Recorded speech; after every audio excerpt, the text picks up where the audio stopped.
ഇന്ന് തന്നെ ഡൗൺലോഡ് ചെയ്യൂ. കാണൂ നിങ്ങളുടെ ഫേവറേറ്റ് ഷോസ്. ഇന്നലെ രാത്രി ആ സിഐയും കുറച്ച് പോലീസുകാരും കൂടി സച്ചേട്ടനെ വല്ലാതെ ഉപദ്രവിച്ചു.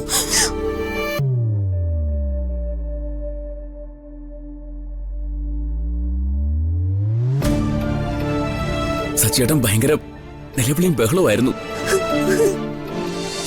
ഇത് കള്ള കേസ് മേലേട്ടത്തി, അല്ലാതെ സച്ചേട്ടൻ ഒരു ഉറുമ്പിനെ പോലും നോവിക്കില്ല.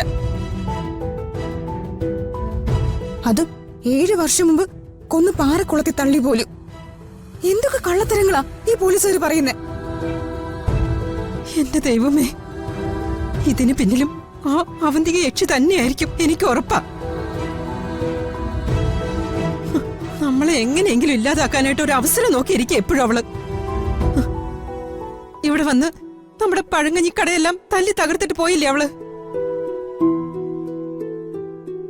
അന്ന് അവള് പറഞ്ഞത് നിങ്ങൾക്ക് ഓർമ്മയില്ലേ? സേതുമാധവന്റെ മക്കള് ഈ ഭൂമിയിൽ നിന്ന് ഇല്ലാതായ മാത്രമേ അവളുടെ പ്രതികാരം തീരുന്നു. കള്ളക്കേസിന് പെടുന്നതിന് പകരം അവളെ കൊന്നിട്ട് സച്ചേട്ടൻ ജയിലിൽ പോയിരുന്നെങ്കിലും സമാധാനിക്കായിരുന്നു.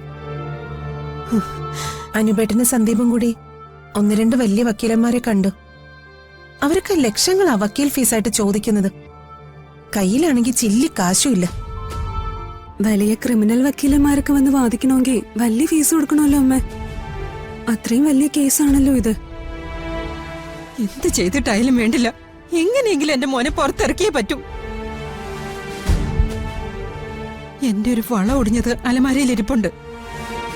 ഇതുവരെ ഒന്നിനും എടുക്കാതെ ഞാൻ സൂക്ഷിച്ചു വെച്ചതാ. അത് വിറ്റിട്ടായാലും വേണ്ടില്ല.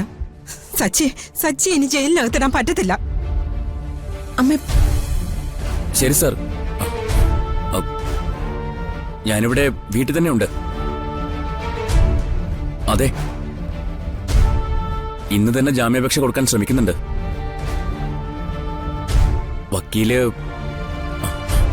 വക്കീൽ ആരാണെന്ന് ഇതുവരെ പറയാറായിട്ടില്ല. എന്തെങ്കിലും വിവരം ഉണ്ടെങ്കിൽ ഒന്ന് അറിയിക്കണേ സാറേ. ആ ശരി.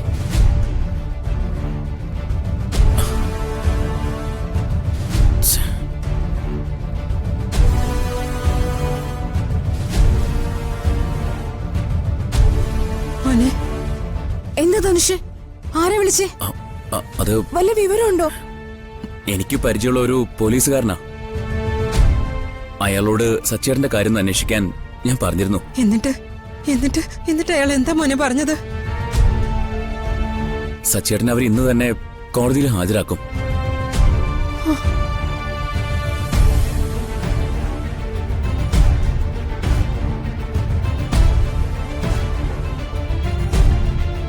മിക്കവാറും റിമാൻഡ് ചെയ്യുന്നു തന്നെയാ അയാൾ പറഞ്ഞത്. ഈശ്വരാ, എടുത്തേ. എന്റെ ദൈവമേ, ഒരു തെറ്റും ചെയ്യാത്ത എന്റെ മോനെ ഈ ഗതി വന്നല്ലോ. അവന്തികയുടെ തലയിൽ ഇടുത്തി വീഴും.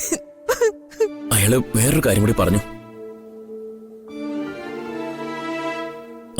അത് കേട്ടപ്പോഴാ എന്റെ നെഞ്ചു പിടഞ്ഞു പോയത്. എന്താ മോനെ? എന്താ ധനുഷ്, നിന്റെ കണ്ണു നിറഞ്ഞല്ലോ. എന്താ പോലീസുകാരൻ പറഞ്ഞത്? അത് ഇന്നലെ രാത്രി ആ സിഐയും കുറച്ച് പോലീസുകാരും കൂടി സച്ചേട്ടനെ വല്ലാതെ ഉപദ്രവിച്ചു.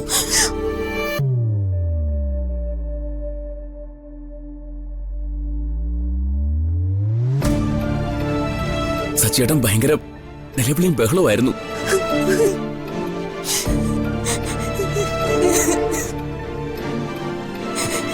അടിയും ചവിട്ടുവേറ്റു പാവം ആകെ തളർന്നു പോയിന്ന്. അയ്യോ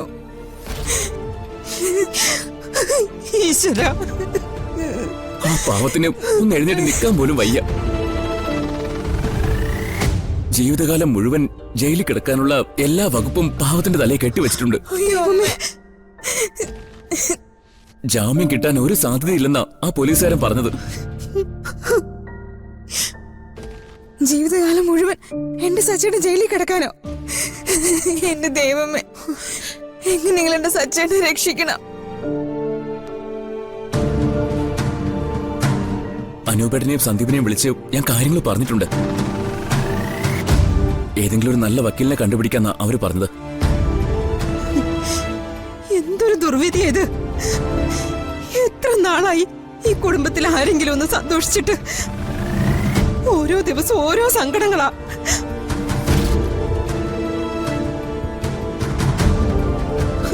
സേതുവേട്ടന്റെ കുടുംബത്തിന് ദൈവം എന്തിനാ ഇത്ര വലിയൊരു ശാപം കൊടുത്തത്?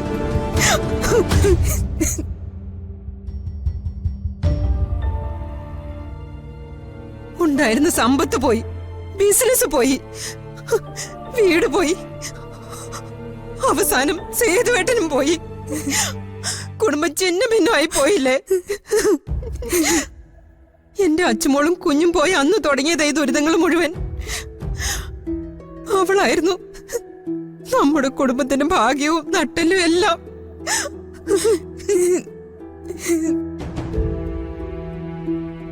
കണ്ടില്ലേ, ഇത്രയായിട്ടും ഈ ദുരിതങ്ങളൊന്നും അവസാനിക്കാത്തത്. പിന്നെയും പിന്നെയും ഒരു പെരുമഴ പോലെ ഓരോന്ന് വന്ന് കേറല്ലേ. ആ പോലീസുകാരൻ വേറൊരു കാര്യം കൂടി പറഞ്ഞു. എന്താടാ? പോലീസ് സ്റ്റേഷനിൽ തല്ലുകൊള്ളുമ്പോഴെല്ലാം സച്ചേട്ടൻ നിലവിളിച്ച് കരഞ്ഞിരുന്നത് അർച്ചനയുടെ പേര് പറഞ്ഞിട്ടാണ്.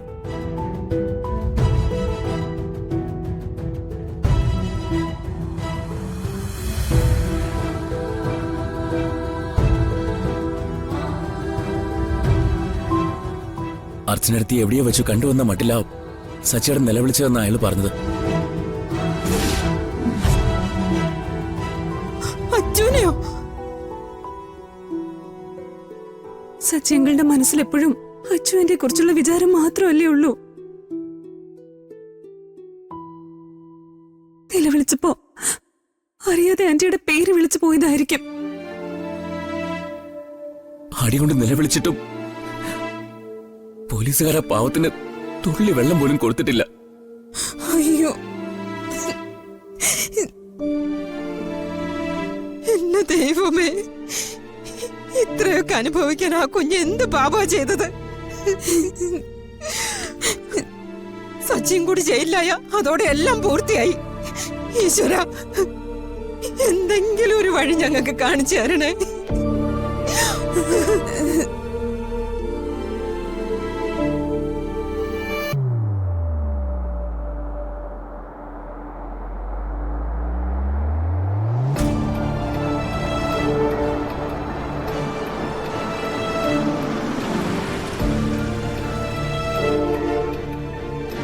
പഴങ്കഞ്ഞി കുടിക്കാമെന്ന് ആരെങ്കിലും ആയിരിക്കും. വേണ്ട, ഇനി കുറച്ച് ദിവസത്തേക്ക് കടയൊന്നുമില്ലെന്ന് നീ ചെന്ന് പറഞ്ഞേക്ക. ചെല്ല് ചെല്ല് മക്കളെ. ഞാൻ അവരെ പറഞ്ഞു വിട്ടോളാം.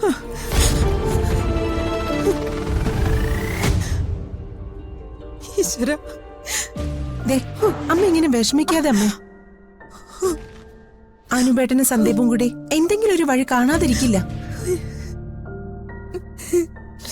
അമ്മേ. മാംഗല്യം